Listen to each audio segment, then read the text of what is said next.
Welcome to r/entitled people, where we share stories from your lives about people who think the rules don't apply to them, and they should get what they want. Thank you, friends, for subscribing to the channel, and for so many likes. And today we have 3 great stories, so subscribe, hit the like button, and let's begin. The first story, entitled Coworker's Attitude Escalates, the Epic Showdown and Surprising Outcome.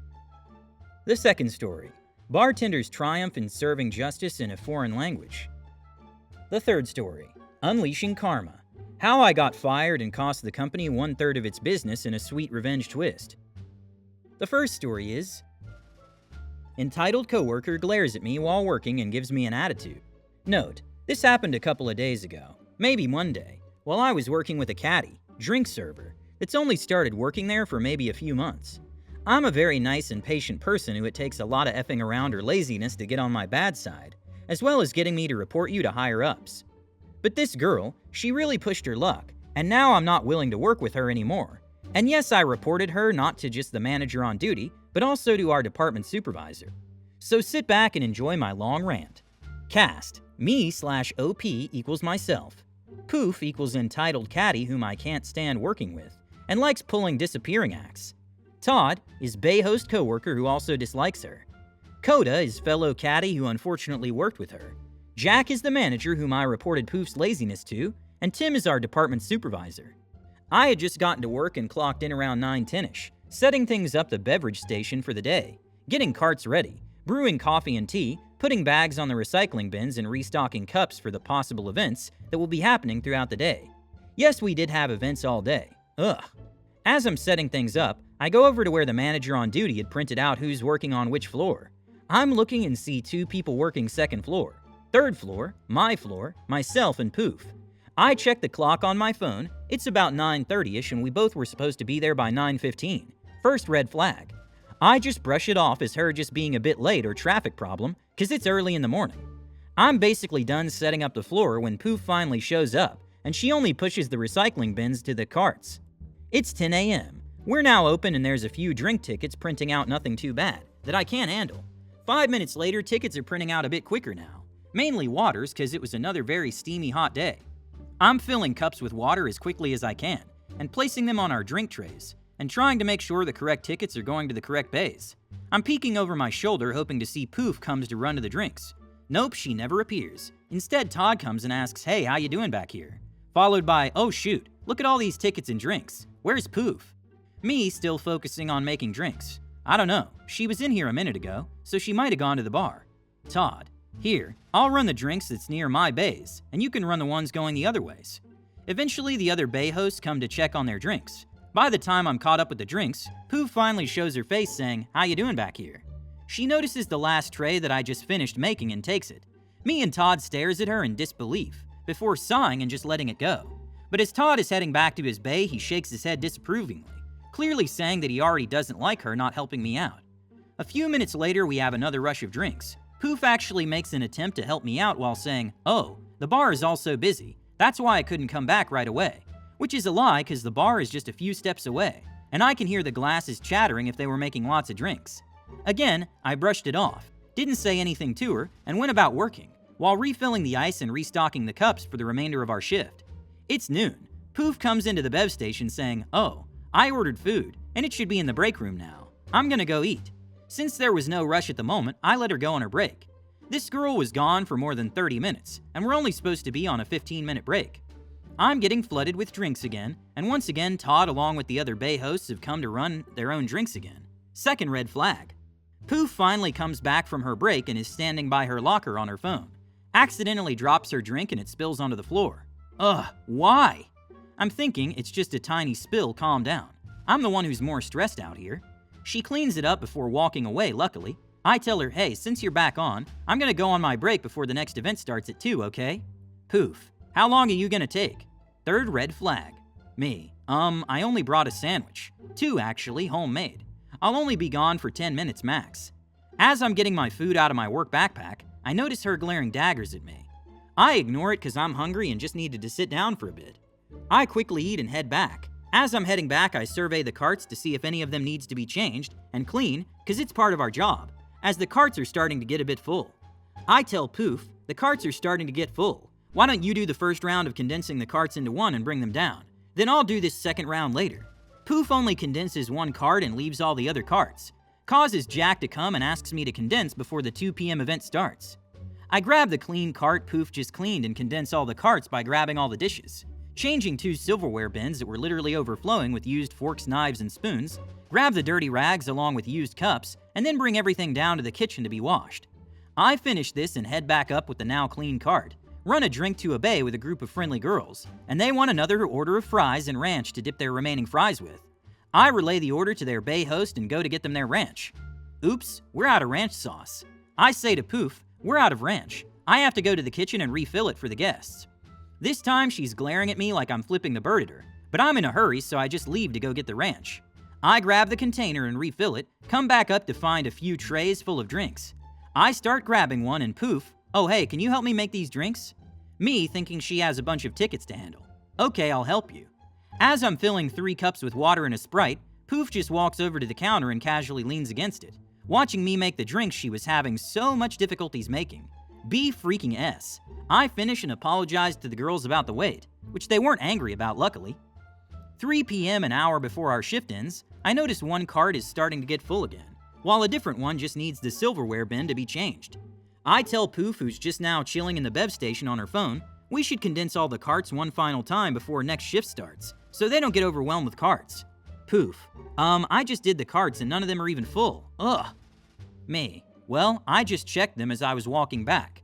The one just outside needs to be changed, and the silverware bin on the far cart needs changing. Poof just ignores me and turns her attention back to her phone. I was livid and about to repeat myself up until a ticket printed out, so I make the drink and hope Poof would go change the cart. No, she just continues ignoring me, so I just go and change the cart myself. I condense the carts and change the bin. I'm pushing the cart to the elevator to bring the kitchen, and see Poof standing there. I push the cart inside and then Poof steps in too. Confused, I step out and head for the bev station. Poof, want me to hold the elevator? Me, did you want me to do the carts or were you gonna do it? Poof rolls her eyes at me. Well, you could have told me so, all while glaring at me. I had enough and walked straight out to Jack. Jack, what's up, OP? You seem a bit upset. Me angry but trying to stay calm and almost in tears.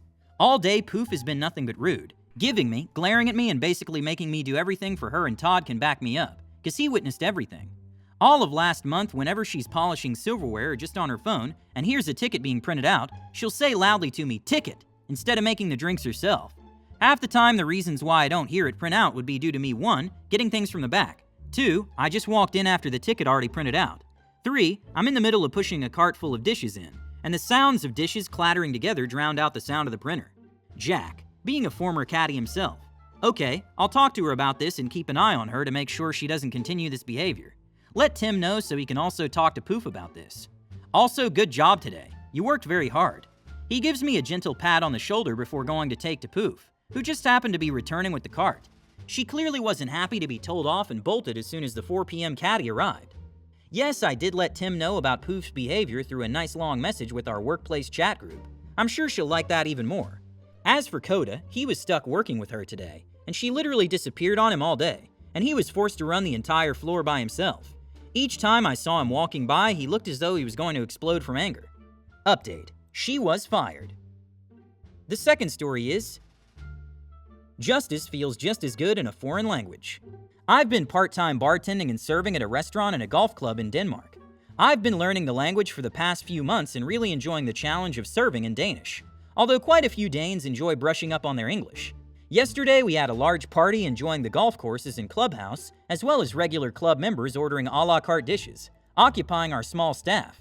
2 regulars, sweet older ladies, come up and order a glass of wine and a glass of water each. One orders rosé, the other white. While I'm opening and pouring the wines, they're chatting with me in Danish. They've seen me around the past few weeks, and it's clear from my accent and speech that I'm still learning the language.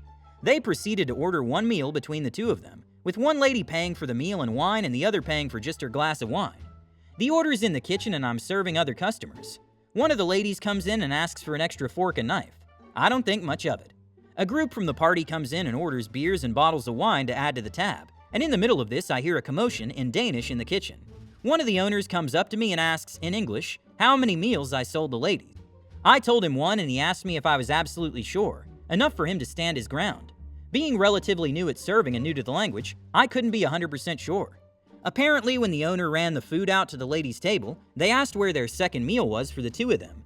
He apologized and went back inside to check the ticket. Wasn't on there. He then told me to look him in the eye and asked me how many meals I sold them. I told him 1. He and the table went back and forth as the kitchen put out another meal.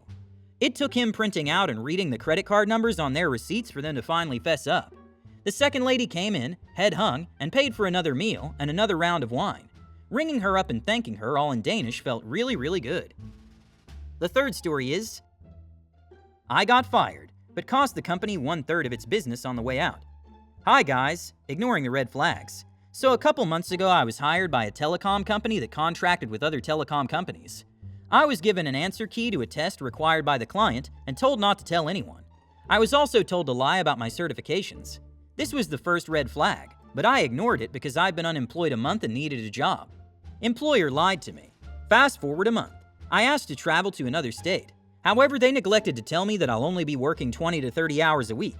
If I were in my home state, I could supplement my income other ways. They also tell me that they only reimburse $10 a meal.